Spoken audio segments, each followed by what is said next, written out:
asalaamaaleykum suñu mbokk téléspectateurs yi safo di seetaan seen Télé Futurs Médias man nag duma Tafa Gueye te duma Zeyna mais yéen a ngi ci seen biir émission l'œil du tigre ginnaaw ci weeru koor la ñu nekk nag dañ leen di andi li nga xam ne mooy les best of de l'œil du tigre maanaam yenn ci leen gën a marqué bi émission bi tàmbaleeg léegi boo leen taaxiloo tuuti ñu ànd seetaan élément fi ñuy tàmbale seen best of de l'œil du tigre nag mooy seen rubrique jël bi ci biir jël bi Moustapha Gueye dafa dellu si ci combat wam contre Mame Diambane loolu nag ñu bëri mun nañ koo gisee xalam di ca jaayu wante Tafa Gueye bu remonté temps bi ba 1992 yéen téléspectateurs yi yéen a ko laajte kon boog ñu ànd seetaan ko.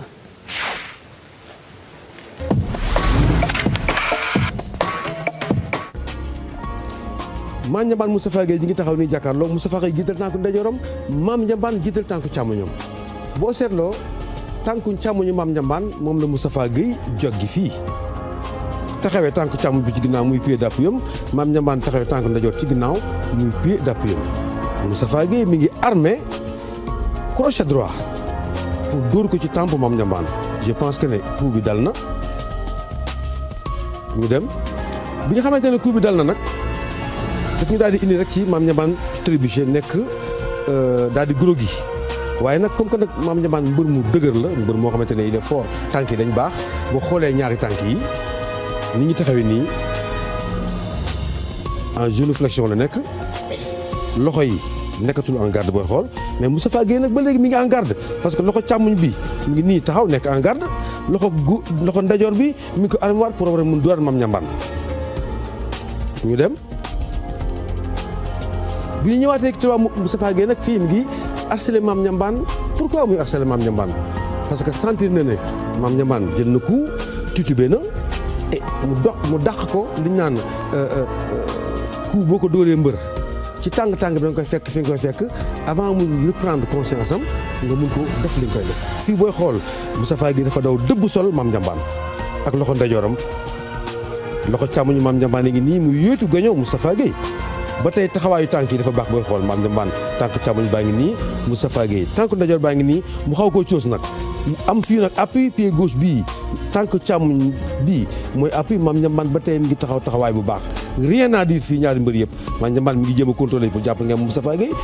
Gueye mi ngi ko dëbb sol pour entamer prise fii nag boo seetloo ñaari mbër yi dañuy def déplacement latéral jëm seen wetu càmmoñ déplacement bi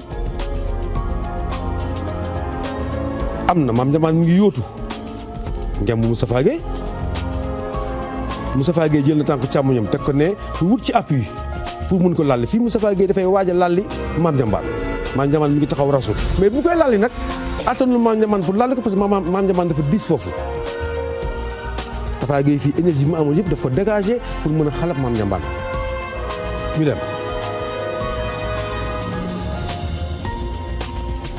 Moustapha Gueye mi ngi dëbb sol Mame Diambane Moustapha Gueye mi ngi dëbb fii sol Mame Diambane mi ngi ko crochet ba tey di yóotu ngemb di yóotu geño taxawaay yi ba tey baax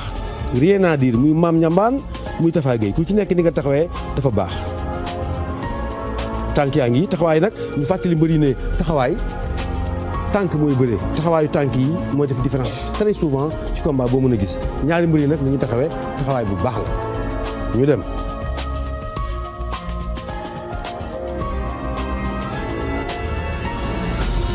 ñu war a ñëwaat fii encore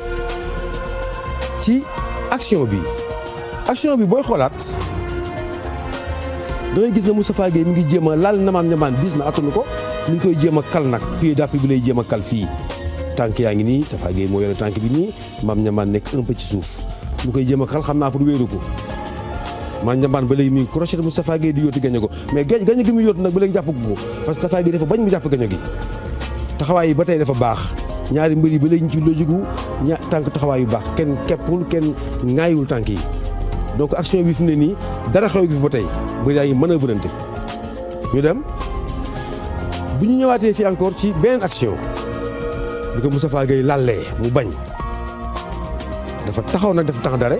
daal di dóoru uppercut lii benn coup de poing la boo xamante ne uppercut du gauche la bu jëm ci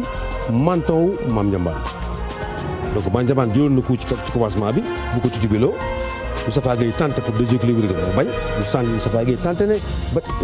sentir ne Mame Diambane bi léegi am na lu fa des mooy dafay aggraver dafay yokk moo tax mu dóor ko uppercut fii au droit dóor ko uppercut fii au droit bu ko dóoree uppercut nag ba tey sol baa ngi ci kaw Moustapha Gueye ba léegi sol bi mu sol Mame Ndiambane lâché wu ko ngeen xool nag kon loxo Mame Ndiambane bii fan la jëm ñu dem loxo Mame Ndiambane bi gis nga fi mu dugg lii la ñuy wax xar ngéppen maanaam jël loxo ndeyjooram dugal ko ci xarante tànk Moustapha Gueye xam naa pour war ko yenu loxo Mame Ndiambane bi moo génn nii ba tey taxawaay extraordinaire taxawaay yu baax a fi nekk ba tey muy Mame Ndiambane waaye nag ñu seetlu nag li indi chute bi loxo càmmoñu Moustapha Gueye bii mooy téye ji li ñu naan perëg maanaam biceps su Mame Ndiambane pour mën a entamer li indi li waral chute bi ñu dem nga seetlu ne kon fii ba tey loxo càmmoñu Mame Ndiambane bi Moustapha Gueye téye fii ba tey moo waral moo ëpp importance chute bi taxawaay bi ba tey baax dara changé wu fi ñu gis ne Mame Ndiambane nag tànk ba ca gannaaw lang na jóg na décollé na ba léegi mi ngi crocheté Moustapha Gueye moom Mame Ndiambane waaye Moustapha Gueye nga ko sol ba tey action ba fu mu commencé woon ba léegi jógewu fa ba tey ñu dem léegi nag fii boo xoolee li indi chute bi boo xoolee Mame Ndiambane mi ngi ci air bi léegi ñaari tànk yaa ngi nii ci kaw jaww ji Moustapha Gueye tànk càmmoñ bi mi ngi nii taxaw ba tey taxawaay bu baax mi ngi nii ba tey taxaw ñaari tànk yaa ngi taxaw mais sol bi tam ba tey jógewu fa biceps bu mu téye ba tey jógewu fa donc jël booy xool ñu bëri dañuy wax mboot la waaye lii la ñu wooyee lii la ñu wooyee wéng nag boo ko xoolee ci làmb mooy borom wang moo koy def wéng boo ko déggee nga comparé wéng ak wang dañ ne mbër day am xototaat mbër dafay wang donc wang nag boo ko amee ci ngay mën a wéng loolu mooy chute tey yi ngi décortiqué leen ko muy diggante Tafa Gueye 1992 ak Mame Ndiambane. Commentaire en toute objectivité ndax Tafa Gueye doon na fésal jàpp yu baax yi nga xam ne mi ngi ko doon jàpp wante nag bu Mame Ndiambane dominé daf ko doon wax waaye nag bu ñu dee xool bëre bi Tafa Gueye dafa firndeel rek li nga xam ne moo doonoon slogan am di j'attaque je cogne et je gagne donc ñu koy jaajëfal rek te jàll ci suñu rubrique Leewtoo ndax waa L'Oeil du Tigre kat dañoo demoon seeti suñu président Macky Sall en général nag ku deful politique boo demee seeti politicien dañ naan yaa ngi bëgg a dugg wante nag waa L'Oeil du Tigre lan lañ demoon defi kër Macky Sall ñu àndandoo seetaan ko.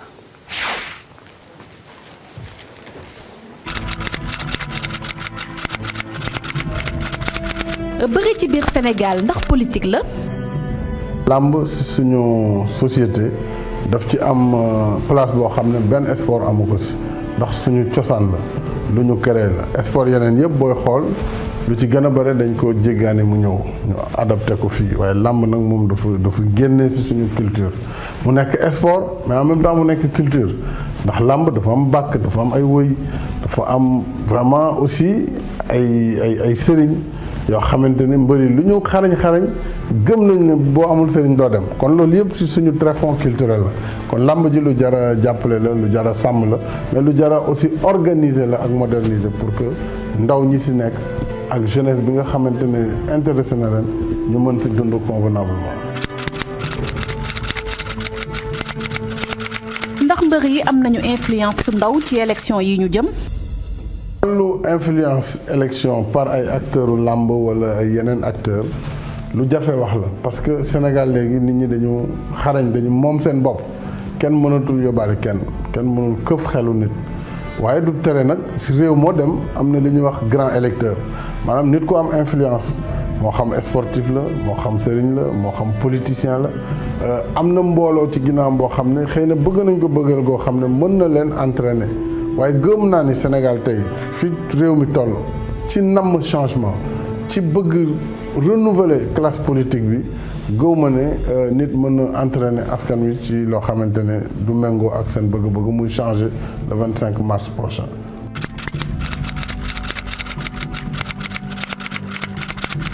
ndax mbër yi am nañu baat ci askan wi. lu ma bett na ma si benn fànn mooy acteurs yi nga xam ne ñoo ko ŋànk benn muy promoteurs yi ñaar muy mbër yi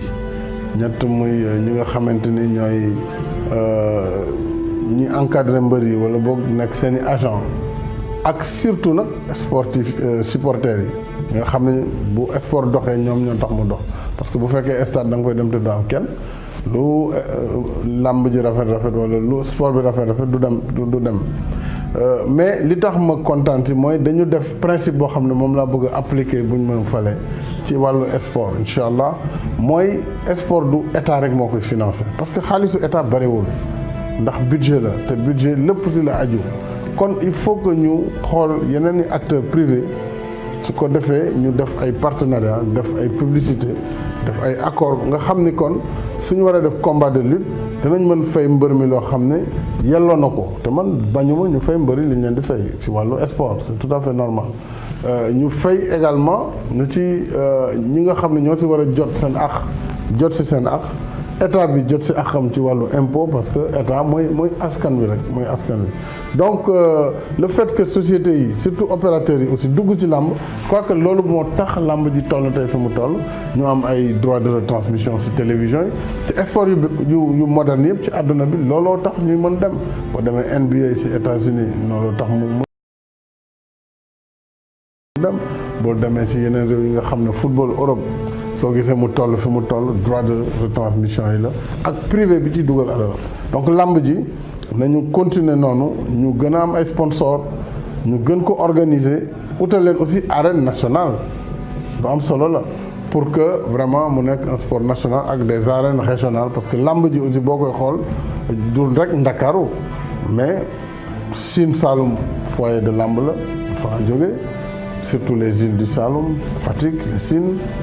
booy xool yeneen gox yi Kaolack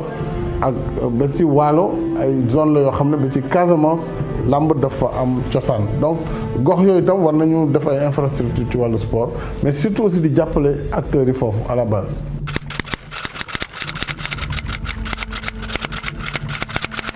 ndax bëre am na ay gàllankoor. violence moom foo ko gis soit nit ki xelam des na matadi na amul formation wala boog violence ki nga xam ne dafa néew doole moom moo koy utiliser parce que dañuy faral di wax c'est l'argument de ceux qui n'ont pas d'argument l'argument des faibles maanaam su nit demee ba dara desee ko lu dul xeex tour deret dafa fekk kooku xelam doxul donc je pense que ci biir làmb gi dañu war a di gën a ci écurie yi déjà ñuy sensibiliser sociétaires yi ci écurie bi la éducation bi war a commencer ensuite ci quartier yi pour supporters yi ñu xam ne sport la te waruñ ko tilimal suñ bëggee làmb ñun ñu yóbbu ko ci adduna bi yëpp mais il faut ñu rafetal ko ku daanu mais sport kuy bëree daanu donc war nañ nangu tey sa mbër daan bu ëllëgee mu daanu àdduna noonu lay doxee donc c'est pas parce que sa mbër daanu nag war nga toj lépp wala xeex wala loolu bu ñu je pense que bu ñu sensibiliser rek lu mel noonu dana dañ déjà gis naa ne mbëri bi yoon bañ nañu ñu leen di recruter di leen dugal ci politique bi ñuy ñaawal deru làmb c'est très important il faut ñu bañ ku leen di jël di fay xaalis pour ñu naan mbër yi ñoo def lii mbër yi ñoo def la loolu rafetlu naa ko maa ngi leen di encourager ñun bu ñu yàlla tegee fii incha allah dinañu xool nu ñuy jàppale sport bi de façon générale ba nga xam ne képp kuy sociétaire vraiment dinañu xool yan mécanisme la ñuy mettre en place ak partenariat secteur privé bi nga xam ni bëgg nañu jàppale làmb wala yeneen sport yi ak écurie yi nu ñu leen di jàppale à travers seeni fédération sportive